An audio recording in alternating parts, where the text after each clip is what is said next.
Bom, pessoal, de volta aqui para darmos continuidade ao nosso curso A Jornada Interior.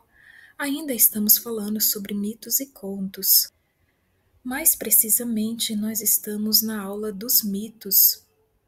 Fazendo uma recapitulação do que nós falamos da aula anterior, né, nós comentamos um pouco sobre o mito da alma presa na matéria, ou seja, daquela parte do homem primordial que caiu na physis, na natureza e ficou preso e que é representado como o mito de Sofia Achamout. Falamos também que esse mito ele representa individualmente, no caso, aquela parte da alma do indivíduo que é inconsciente e que se manifesta indiretamente através dos sintomas psicossomáticos e de sintomas psíquicos, quando o indivíduo considera, digamos assim, banal ou normal esses sintomas, quando ele não procura saber a razão, o motivo, o sentido de tudo isso, né, do que ele sente, do que ele está passando interiormente, é como se ele continuasse abandonando a Sofia Achamout nas trevas, né, na parte sombria, e aí ele volta para o pleroma, então ele seria a expressão do Cristo, né, do princípio da espiritualidade masculina, ou seja, a parte intelectual volta para o seu mundo consciente, enquanto que a parte inconsciente da alma volta para o mundo sombrio, para o mundo inconsciente. Ou seja, a parte consciente, o eu, não toma de nenhum modo consciência do motivo, do porquê a alma sofre, né? Abandonando a alma assim à inconsciência, ou seja, abandonando-se assim a Sofia Achamout. Bom, nessa aula a gente vai falar um pouco sobre o mito do homem cósmico, ou seja, do homem primordial. Bom, para isso eu vou trazer aqui vários trechos do livro O Homem e seus Símbolos, onde demonstra que essa questão do homem cósmico, ou do homem primordial, ou do grande homem, ou do homem interior, homem espiritual, é uma questão de várias tradições. É como se cada tradição ela tivesse, digamos assim, um exemplar, né, um nome diferente para determinar praticamente a mesma coisa. Então começamos aqui com a questão, né, desse homem cósmico e diz o seguinte: não é de espantar que esta figura do homem cósmico apareça em muitos mitos e ensinamentos religiosos. Geralmente é descrito com uma força positiva e complacente. Apresenta-se como Adão, como peça Gayomarte ou o Hindu Purusha. Pode ser descrito como o princípio básico do mundo. Os antigos chineses, por exemplo, acreditavam que antes da criação existira um homem divino colossal chamado Panku, que dera forma à terra e ao céu. Ao chorar, fez nascer das suas lágrimas o rio amarelo e Yangtze, não sei se é assim que se pronuncia. Ao respirar, pôs o vento a soprar. Quando falou, ribombaram os trovões, e quando olhou à sua volta, os relâmpagos coruscaram. Se estava de bom humor, fazia bom tempo. Se entristecia, o céu se enevoava. Ao morrer, do seu corpo tombado originaram-se as 5 montanhas sagradas da China. Na sua cabeça localizou-se a montanha Tai ao leste. Do seu tronco ergueu-se a montanha Sung ao centro. Do braço direito surgiu a montanha Heng ao norte. Do esquerdo, a montanha Heng ao sul. E a seus pés, a montanha Huar a oeste. Seus olhos tornaram-se o sol e a lua. Aqui, claramente, falando sobre esse homem cósmico, cada tradição, como eu disse, vai ter o seu exemplar, né? Vai ter a sua versão. Em algumas tradições, ele é descrito como um princípio básico do mundo. Na nossa civilização ocidental, ideias semelhantes à do homem cósmico foram associadas ao símbolo de Adão, o primeiro homem. Segundo uma lenda judaica, Deus, ao criar Adão, apanhou inicialmente dos quatro cantos do mundo pó vermelho, preto, branco e amarelo, e assim Adão se estendia de uma ponta a outra da terra. Quando se inclinava, sua cabeça ficava no leste e os pés no oeste. De acordo com uma outra tradição judaica, a humanidade inteira estava contida desde o seu início em Adão, o que significa que nele se encontravam todas as almas por nascer. A alma de Adão, portanto, era como um pavio de uma lamparina, composto de incontáveis fios. Neste símbolo está claramente expressa a ideia de uma unidade total da existência humana, além de qualquer unidade individual. Ou seja, aqui na nossa civilização ocidental, o homem cósmico ou ideias semelhantes a esse homem cósmico eram associadas ao símbolo de Adão, ou seja, o primeiro homem. Na antiga Pérsia, o mesmo primeiro homem, chamado de Geomarte, era descrito como uma figura imensa que irradiava luz. Quando morreu, todas as qualidades de metais irromperam do seu corpo, e da sua alma surgiu o ouro. Seu sêmen caiu sobre a terra, e dele nasceu o primeiro casal humano na forma de dois pés de rubardo. É espantoso que o chinês panku também tenha sido representado coberto de folhas, como se fora uma planta. Talvez porque se concebesse a ideia do primeiro homem como uma unidade viva que nascera sozinha e que existia sem qualquer impulso animal ou vontade própria. Um grupo de pessoas que vivem às margens do Tigre continua ainda hoje a cultuar a figura de Adão como uma super-alma secreta ou como um espírito protetor místico de toda a raça humana. Diz esta gente que ele surgiu de uma tamareira, outra a repetição do motivo vegetal. No Oriente e em alguns círculos gnósticos do Ocidente, as pessoas logo compreenderam que o homem cósmico seria antes uma imagem psíquica interior do que uma realidade concreta exterior. De acordo com a tradição hindu, por exemplo, ele é algo que vive dentro do ser humano, sendo a sua única parte imortal. Este grande homem interior age como um redentor, retirando o indivíduo do mundo e de seus sofrimentos para levá-lo de volta à sua esfera original eterna. Mas só pode fazê-lo quando o homem o reconhece e ergue-se do seu sono para segui-lo. Nos mitos simbólicos da velha Índia, esta figura é conhecida como Purusha, que significa simplesmente homem ou pessoa.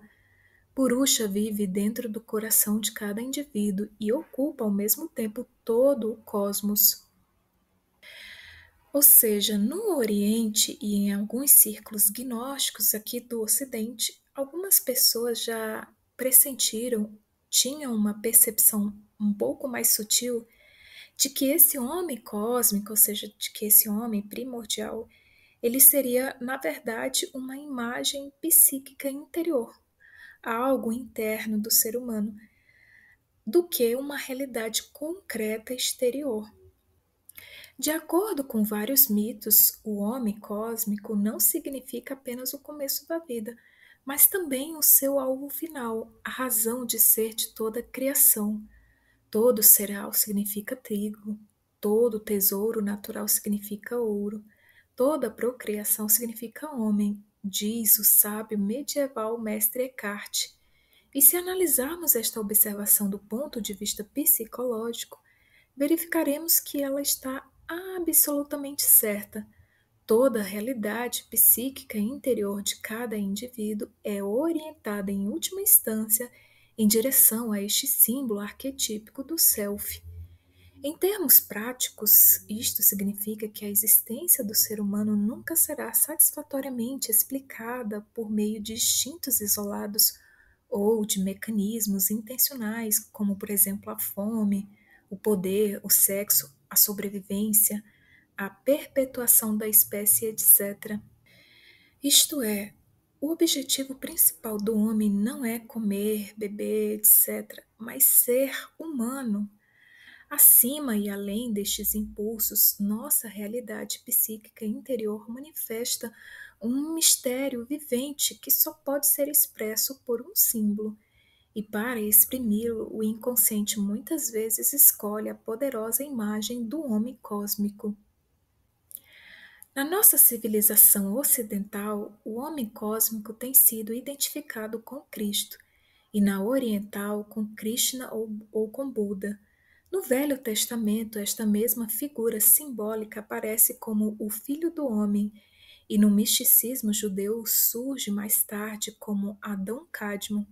Certos movimentos religiosos do fim da antiguidade chamaram-no simplesmente Anthropos, a palavra grega que significa homem. Como todos os símbolos, esta imagem revela um segredo impenetrável, o sentido extremo e desconhecido da existência humana. Ou seja, pessoal, esse homem cósmico, por exemplo, na Índia, né, no hinduísmo, seria Krishna ou Buda. No caso do nosso ocidente aqui, seria o Adão Cadmo, né, ou o Antropos, que foi um símbolo, né, que surgiu no final da antiguidade, ou o Cristo. Como já assinalamos, certas tradições afirmam que o homem cósmico é o objetivo, o alvo da criação, mas a realização deste propósito não deve ser compreendida como um possível acontecimento de ordem exterior. Segundo os hindus, por exemplo, não significa que o mundo exterior se irá dissolver um dia no grande homem original, mas sim que a orientação extrovertida do ego em direção ao mundo exterior há de desaparecer para dar lugar ao homem cósmico. Isto acontece quando o ego se incorpora ao self. O fluxo discursivo das representações do ego, que vai de um pensamento a outro, e seus desejos, que ocorrem de um objeto para outro, acalmam-se quando é encontrado o grande homem interior. Na verdade, não devemos nunca nos esquecer de que para nós a realidade exterior só existe na medida em que a percebemos conscientemente e que não podemos provar que ela existe em si e por si mesma. Ou seja, pessoal, essa questão de que o ego ele se incorpora ao self, ou seja, o self aqui seria o centro da personalidade total do indivíduo, seria aquilo que Jung chamou também de si mesmo. Quando o homem ele se volta para esse homem cósmico, que na verdade é algo interior, né, dentro dele, o fluxo discursivo das representações do ego, que vai de um pensamento para outro, e seus desejos, que correm de um objeto para outro, eles acalmam-se quando é encontrado esse grande homem interior. Ou seja, aqui eu acredito que foi a Von Franz que escreveu esse capítulo, né, do Homens e seus símbolos. Ela deixa bem claro que a questão do homem interior, né, do homem cósmico, não é um acontecimento de ordem exterior, mas é algo interior. Isso a gente vai ver no final da aula, como é que Jung expressa essa experiência. Os inúmeros exemplos oriundos de civilizações e épocas as mais diversas mostram a universalidade do símbolo do grande homem. Sua imagem está presente no espírito humano como uma espécie de objetivo ou expressão do mistério fundamental de nossa vida. E porque este símbolo representa o que é total e pleno, ele é muitas vezes concebido como um ser bissexual. Sob esta forma, reconcilia um dos mais importantes pares conflitantes da psicologia, o elemento feminino e o masculino. Esta união aparece também com frequência nos sonhos como um casal divino real ou, de certa maneira, eminente. Ou seja, nos sonhos, né, essa conciliação, essa reconciliação dos pares conflitantes da psicologia, que é o elemento feminino e o masculino, eles aparecem nos sonhos como um casal divino real ou, de certa maneira, eminente.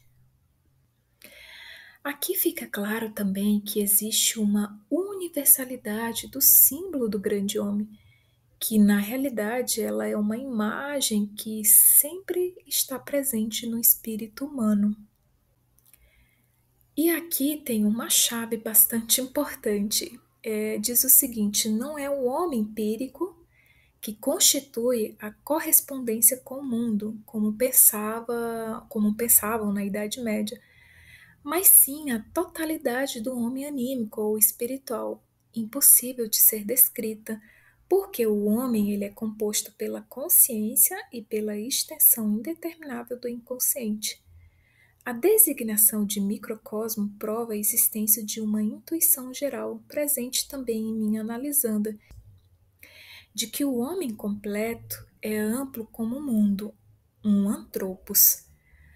Ou seja, aqui a questão de que esse homem cósmico, esse grande homem, né, como as tradições algumas falam, o homem interior, ele é na verdade a totalidade do homem anímico ou espiritual.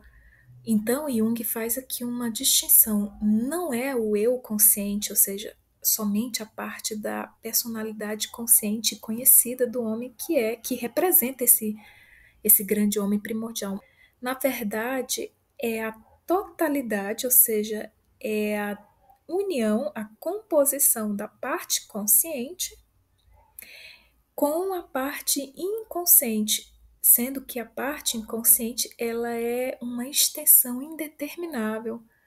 Então, o homem cósmico ele se manifesta nessa totalidade do homem anímico ou espiritual.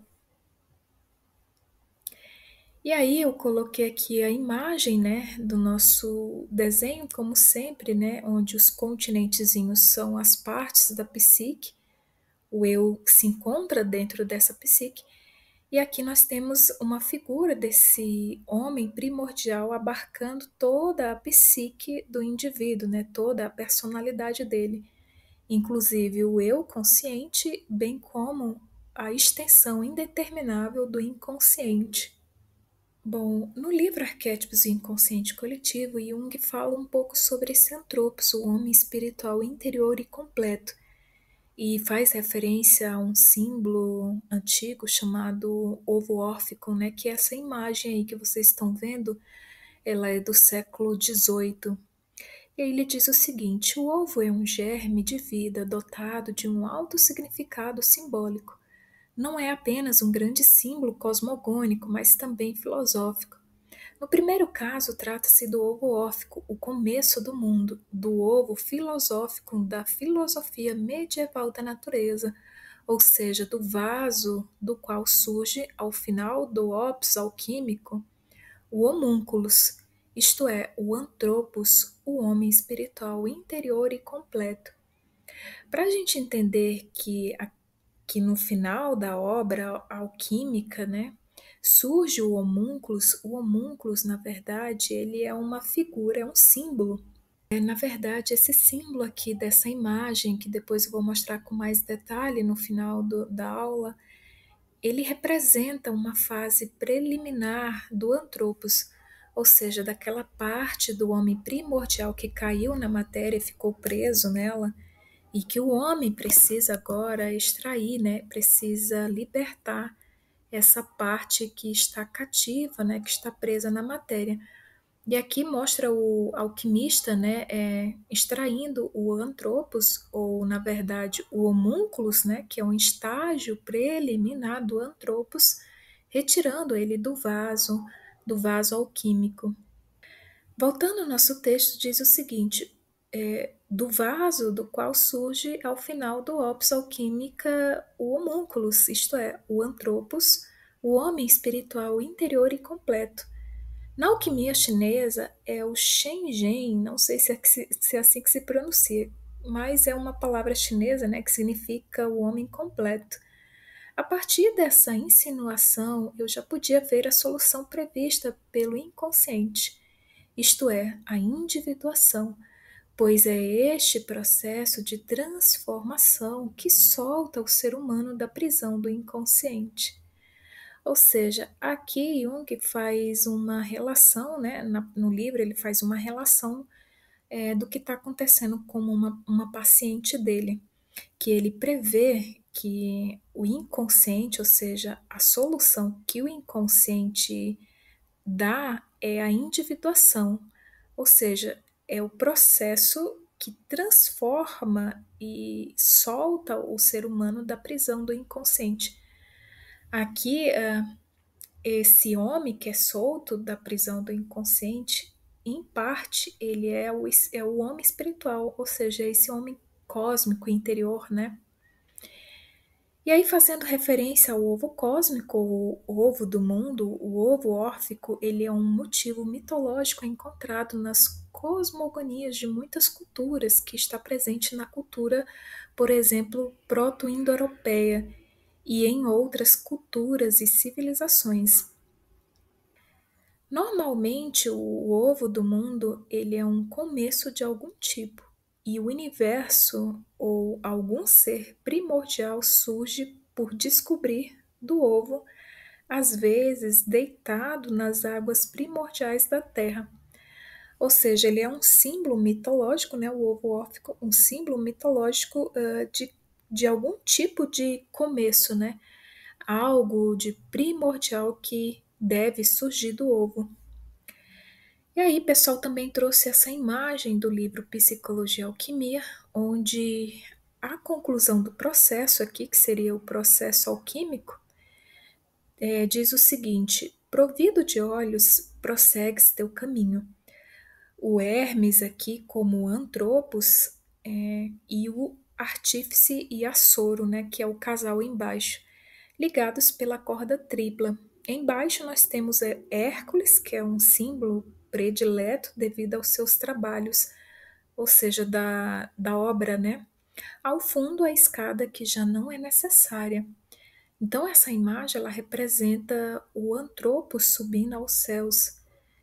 Esse antropo, se a gente for analisar, ele é o mesmo que está aqui deitado, ou seja, é o Hércules que cumpriu com os seus trabalhos, né? Ou seja, que teve uma vitória sobre o inconsciente. Tanto é que ele está aqui como uma espécie de capa, né, de leão, como se fosse o trabalho, fazendo referência ao trabalho do leão de Nemeia, né, que Hércules matou. O leão de Nemeia representando um símbolo do inconsciente, é um símbolo bastante emocional, né? Ou seja, ele venceu ali uma força do inconsciente, uma força dinâmica do inconsciente. Esse antropos, a gente vai compreender que é um estado de consciência que se eleva, né, do homem, ou seja, é um fato psíquico, é um fato interior. Aqui nós temos também uma outra imagem do livro Psicologia e Alquimia, onde Cristo, como antropos de pé no globo terrestre, cercado pelos quatro elementos: o fogo, a água, a terra e o ar. Essa outra imagem aqui também é o antropos com os quatro elementos. É de um manuscrito russo do século XVIII. A imagem que a gente viu anterior é do século XVIII, do ano de 1702. A do Cristo como antropos é do século XV, do ano de 1487. E essa daqui do século XVIII. Ou seja, a gente vê que essa questão do antropos é algo que já vem desde antes, né? Que é uma versão desse homem primordial, do homem cósmico. Na alquimia, o ovo é o caos, tal como concebe o artífice, ou seja, o adepto, a saber, a prima matéria onde está aprisionada a alma do mundo. Do ovo, simbolizado pelo caldeirão redondo, levanta o voo a águia ou a fênix, ou ainda a alma agora liberta, que em última análise se identifica com o antropos, antes aprisionado no seio da physis, ou seja, da natureza. Aqui há uma identificação de que esse antropos ele pode aparecer como um símbolo de uma águia ou de uma fênix. Nessa imagem aqui, que também é do livro Psicologia e Alquimia, aqui a gente vê o ovo filosófico do qual nasce a águia dupla, com a coroa espiritual e a temporal, uma imagem do Vaticano do século XV. Bom, pessoal, a alma do mundo aprisionada se identifica com o Antropos, com esse homem primordial. Ao mesmo tempo, é o homem interior, o si mesmo em cada indivíduo, do qual o próprio eu consciente, né, vai libertar esse Antropos, né, que está aprisionado na matéria. Bom, ao que demonstra, os alquimistas eles buscavam esse homem primordial, ou seja, o homem interior, através dos processos alquímicos. Como a gente viu em aulas anteriores, os processos alquímicos, Jung relata que são projeções de processos psíquicos inconscientes. Bom, era fácil os alquimistas, digamos assim, projetar na matéria os símbolos do inconsciente, né, desse processo inconsciente que era essa extração do antropos, porque a matéria ela era algo desconhecido na Idade Média, não é algo hoje que é estudado pela física, né, até pela física quântica, enfim. Naquela época, na Idade Média, a matéria não era conhecida, então ela servia de receptáculo, né, das projeções dos símbolos do inconsciente. Os alquimistas, eles pressentiam de que havia algo a mais na matéria, ou seja, um espírito ou uma ânima. A sequência das fases nos diversos autores, ou seja, as fases da alquimia, do processo alquímico, né? A sequência das fases nos diversos autores depende, em primeiro lugar, de sua concepção da meta. Às vezes, trata-se da tintura branca e vermelha, ou da água permanens, né, que é a água eterna. Às vezes, da pedra filosofal, que, como hermafrodita, contém as duas. Ou ainda da panaceia, do ouro filosófico. Vidro de ouro, vidro maleável. As concepções da meta são tão vagas e suas variantes são tantas como os processos individuais. O lápis philosophorum, por exemplo, é muitas vezes a prima matéria, ou o meio de produzir o ouro, ou ainda é simplesmente um ser místico, às vezes chamado de Deus terrestres, de Salvador ou Filhos macrocosme, figura só comparável ao antropos gnóstico, o homem divino originário. Ou seja, a concepção da meta, o que seria realizado, o que ela, digamos, seria concluída, extraída, né, da opus, da obra, eles dão vários nomes diferentes, como símbolos, né, tintura branca, tintura vermelha, água permanente, pedra filosofal. São tantos os nomes, como Jung fala aqui, são tantas as concepções da meta. Mas a questão é que todos esses nomes, eles são sinônimos, são símbolos do antropos gnóstico, ou seja, desse homem divino originário. E aqui, pessoal, eu trouxe um outro trecho também que ele fala o que é, né, esse antropos, né? Ele diz o seguinte: a quarta natureza, para voltarmos ao texto do Concilium Conigium, leva-nos diretamente à ideia do antropos, representação da totalidade do homem, de um ser unitário pré-existente ao homem e ao mesmo tempo sua meta. O uno junta-se ao três como quarto, estabelecendo assim a síntese dos quatro na unidade. Ou seja, aqui ele fala que o antropos, né, ele representa a totalidade do homem. É um ser unitário pré-existente ao homem. Na gnose, encontramos ideias semelhantes. Menciona aqui a ideia do antropos, do pleroma, da mônada e da centelha da luz num tratado do Codex Brucianus. Pessoal, esse tratado do Codex Brucianus, na verdade, foi um códice que foi encontrado no Alto Egito no século XVIII. E aqui eu coloquei algumas referências, né, sobre esse códice. Diz o seguinte: o Códice Bruci, também chamado de Codex Brucianus, é um manuscrito gnóstico de propriedade do Museu Britânico. O Códice Bruci, em latim, Codex Brucianus, é um códice que contém manuscritos coptas e árabes e etíopes, contém obras gnósticas raras. O Códice Bruce é a única cópia sobrevivente conhecida dos livros de Geu e outra obra chamada simplesmente de Texto Sem Título ou Apocalipse Sem Título. James Bruce ele foi um explorador e escritor escocês que ficou mais de 12 anos no norte da África e na Etiópia.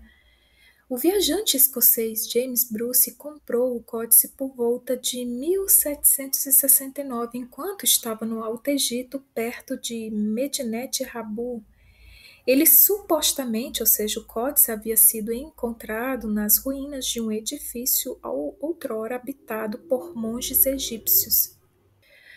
O códice chamou a atenção de Carl Gottfried, ou Gottfried, não sei como é que se pronuncia, que fez uma cópia dos textos gnósticos coptas contidos nele, bem como discutiu o códice em um trabalho sobre cópias egípcias da Bíblia e outros manuscritos religiosos. Em 1848, tanto a transcrição do texto por esse Carl Gottfried, quanto o códice original foram adquiridos pela Biblioteca Bodleiana e classificados como Bruce. E aí, voltando aqui para o nosso trecho, Jung faz a transcrição desse códice brucianos, que diz o seguinte: dele procedeu a mônada a modo de um barco carregado de toda espécie de árvores e a modo de uma cidade com todas as raças da humanidade. Esta é a maneira de ser da mônada, uma vez que tudo isso nela se encontra. Há 12 mônadas em forma de coroa sobre a sua cabeça, e há 12 portões que dão para o véu que a circunda a modo de proteção. Esta é a cidade-mãe do unigênito. Da leitura dos tratados latinos se depreende também que o demiurgo latente, adormecido e oculto no seio da matéria, é idêntico ao chamado Homo Philosophicus, o segundo Adão. Este último é o homem espiritual superior, o Adão Cadmo, muitas vezes identificado a Cristo. Enquanto o primeiro Adão era mortal por ser composto dos 4 elementos perecíveis, o segundo é imortal por ser composto de uma essência pura e imperecível. Diz o pseudo Tomás, o segundo Adão passou dos simples elementos para a eternidade. Por isso, como é constituído de uma essência simples e pura, perdurarão para sempre. Este mesmo tratado interpreta a substância em relação ao qual o velho mestre sênior dizia que ela jamais morre, mas permanece em crescimento contínuo, o segundo Adão. Bom, pessoal, eu trouxe também essa imagem que é do livro Abreação, Análise dos Sonhos e Transferência. Jung faz uma análise da figura, né? Que é, na verdade, essa figura ela é da série de gravuras de um livro chamado Rosário Philosophorum, datado do século XVI, o ano é 1550. E aqui ele fala um pouco sobre essa imagem, que é um símbolo alquímico, né? O contato da mão esquerda e a união em cruz das mãos direitas mediante a flor, sob um sigilo secreto da arte, tudo isso é uma descrição plástica, apesar de discretíssima, da situação delicada em que a venerável natureza colocou o adepto. Chama a atenção para o fato de que são 3 os seres vivos que engendram a rosa, ou seja, o rei, a rainha e entre os dois a pomba do Espírito Santo. O Mercúrio triplex, de 3 nomes, né? De triplo nome, é assim transferido, já não é mais possível concebê-lo como metal ou mineral, mas apenas na forma de espírito. Mesmo assim, sua natureza é tripla, masculina, feminina e divina. A sua coincidência com o Espírito Santo, terceira pessoa da divindade, não é por certo endossada pelo dogma. No entanto, pelo visto, a venerável natureza permitiu que os alquimistas associassem o Espírito Santo a um parceiro indubitavelmente cetônico, o que é bem pouco ortodoxo. Em outras palavras, permitiu que completasse o Espírito Santo com aquele Espírito divino, e aqui tem uma chave, né? que desde os dias da criação estivera cativo dentro da criatura. Este espírito inferior é o homem primordial de natureza hermafrodita, preso dentro da physis, ou seja, da natureza, e de procedência iraniana. Bom, aqui ele fala que esse espírito inferior é o homem primordial preso na natureza, de procedência iraniana. Eu acredito que quando ele fala de procedência iraniana é porque os textos alquímicos, a maioria deles são textos árabes. Bom, a minha percepção em relação ao contato das mãos esquerdas representa o contato do inconsciente, né, com o inconsciente. Enquanto que a mão direita faz o símbolo, né, digamos ali, de uma, mais ou menos de uma cruz com a pomba. A pomba do Espírito Santo seria o Mercúrio, só que o Mercúrio já no seu estado espiritual, não o estado que ele ainda estava preso na matéria, né? Mas seria o estado posterior a essa extração da matéria. E aqui Jung continua: é o homem redondo, isto é, perfeito, o do começo e do fim dos tempos, a origem e a meta do homem. É a totalidade do homem situada além da separação dos sexos, que só poderá ser reencontrada através da complementação e da unificação do masculino e feminino. A revelação desse sentido superior vem resolver a problemática criada pelo contato suspeito da mão esquerda, ou seja, das trevas caóticas, nasce a luz que supera todas as luzes. Ou seja, aqui o resultado ou a concepção da meta da obra alquímica é a totalidade do homem, situada além da separação dos sexos, que só poderá ser reencontrada através da complementação e da unificação do masculino e do feminino, ou seja, da parte consciente e inconsciente da personalidade. A ideia desses antigos filósofos era de que Deus se revelou em primeiro lugar na criação dos quatro elementos. Estas eram simbolizadas pelas quatro partes do círculo. É assim que lemos no tratado cóptico do Codex Brucianus acerca do Filho unigênito, o monogênesis ou o antropos. É este o mesmo que vive na mônada, a qual se encontra no Ceteus, Criador, e proveio de um lugar que ninguém pode dizer onde fica. A mônada veio dele, e aqui novamente Jung faz a transcrição do Codex Brucianus.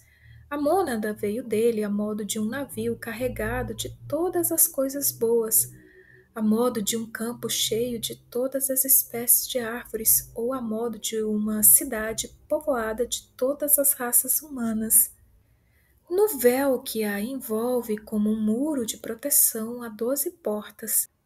Ela é a cidade-mãe, metrópolis do Filho unigênito. No outro lugar, o próprio Antropos é a cidade e seus membros são as quatro portas. A mônada é uma centelha luminosa, um átomo da divindade. O monogênese é concebido como se estivesse de pé sobre uma tetrápode, uma plataforma sustentada por quatro pilastras, correspondendo ao quaternio cristão dos evangelistas ou o tetramorfos, a cavalgadura simbólica da igreja que corresponde aos símbolos dos quatro evangelistas, ou seja, o anjo, a águia, o touro e o leão. A analogia com a Nova Jerusalém do Apocalipse também parece evidente. E aqui, pessoal, a gente vai entender um pouco que esse encontro do homem com o antropos, ou com o homem cósmico interior, ele se dá devido ao confronto com o inconsciente, né? Na verdade, é o processo de individuação, aquilo que Jung chamou de processo de individuação.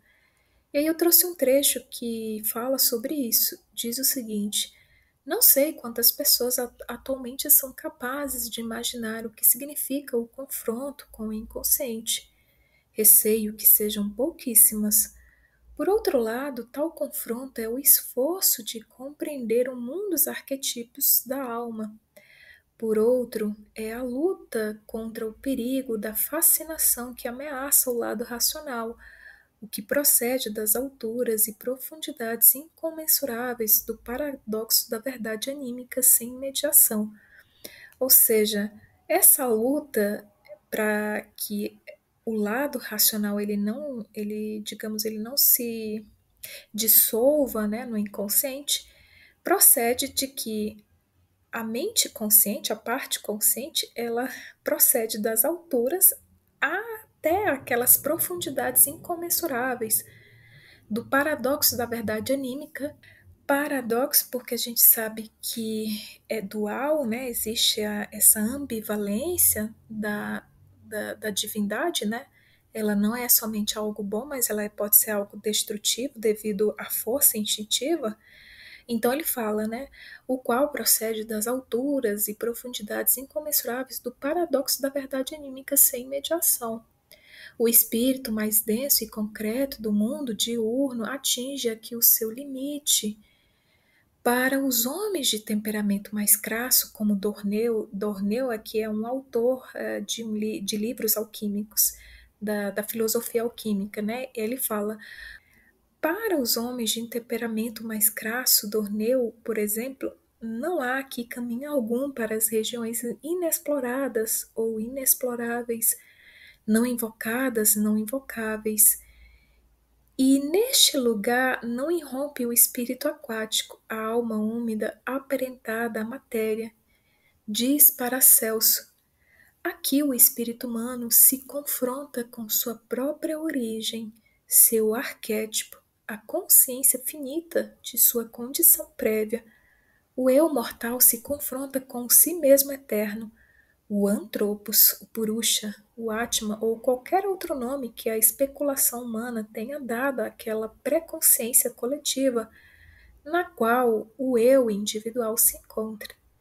Ou seja, quando o indivíduo ele se confronta com o inconsciente, ele vai passar por várias fases, são várias etapas, né, do processo, mas é que Jung fala, ele encontra com a sua própria origem, com o seu arquétipo, ou seja, a consciência finita de sua condição prévia, isso porque o eu, ele tem o que, 80 anos aqui, né, de vida, 100 anos, o eu mortal se confronta com si mesmo eterno, ou seja, o antropos, o purusha, o atma ou qualquer outro nome que é dado àquela pré-consciência coletiva. Aqui fica claro que Jung identifica o antropos com o inconsciente coletivo, com aquela pré-consciência coletiva na qual o eu individual se encontra. Mas é importante, pessoal, também a gente compreender uma coisa. E para isso eu trouxe um trecho do livro Resposta a Jó, porque esse antropos, ele é muito, às vezes, identificado com o que algumas tradições chamam de o Cristo interior, ou o Imago Dei.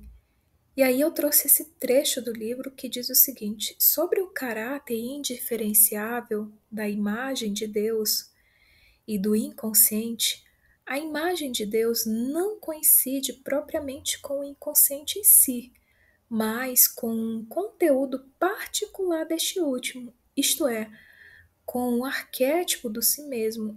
Este último já não podemos separar empiricamente da imagem de Deus. É possível postular arbitrariamente uma diferença entre essas duas grandezas, mas isto de pouco adiantará. Ao contrário, só contribuirá para separar o homem de Deus, impedindo com isto a encarnação de Deus. Ou seja, em que pese a uma identificação desse homem cósmico do Antropos, Atman, Adão Cadmo, enfim, qualquer nome que venha a ser utilizado com essa imago Dei, que Jung também chama, né, de imagem de Deus no ser humano, e que coincide com o inconsciente, né, também com aquilo que os alquimistas chamavam de anima mundi, mas ele faz aqui uma pequena e leve distinção bastante sutil de que a imagem de Deus, a imago Dei, não é o inconsciente em si, mas é algo, é um conteúdo particular do inconsciente. Ou seja, é o arquétipo do si mesmo, né, como ele fala aqui. Bom, eu criei aqui a liberdade de novamente fazer um desenho, né, como sempre, de como eu vejo, eu tenho essa percepção do que seria esse si mesmo, né, ou do antropos. Aqui eu coloquei um círculo marrom, que seria o mundo exterior. Esse mundo exterior engloba a persona, né? Porque a persona a gente estudou nas aulas anteriores que ela é aquele complexo autônomo, parcialmente autônomo, né? Complexo da psique, que o indivíduo utiliza para ter um relacionamento com o mundo exterior, né? E aqui nós temos a consciência, nesse círculo, ou dentro da consciência nós temos o complexo do eu, que é mais conhecido como ego, né? Logo depois nós temos uma camada que representaria o inconsciente pessoal, e onde estaria a sombra. E, por fim, o si mesmo, ele é tanto o centro como o círculo inteiro, né, que contém todas as partes dentro dele. E os nossos continentezinhos eu coloquei aqui como arquétipos, né? Como complexos autônomos, extintos, ou seja, são partes da psique que estão desintegrados ou ainda não são conscientes, né? Fazem parte desse inconsciente coletivo. Bom, como eu imagino que seja, é que conforme o indivíduo vai passando pelo confronto com o inconsciente, o campo da consciência ele se expande. E aí, nesse caso, o, o campo da consciência ele abarca, ele abrange o si mesmo, ou seja, o centro da totalidade da personalidade. Eu não coloquei o si mesmo dentro do campo da consciência somente, porque ao mesmo tempo ele é o centro, né, dessa personalidade total do indivíduo, como ele agora faz parte do campo da consciência. Só que a experiência mesmo, quando a gente vai observar interiormente, ela é uma experiência indireta, porque o si mesmo ele se manifesta por meio dos símbolos. E claro também, né, por meio de sintomas, enfim, principalmente quando é inconsciente, é ignorado, enfim. E aqui eu coloquei a ânima e o ânimos já não mais como um complexo autônomo, né? Mas sim como aquela ponte de relacionamento com o inconsciente. Bom, pessoal, vou ficando por aqui, e a gente continua essa aula no próximo vídeo. Então, até breve. Tchau, tchau.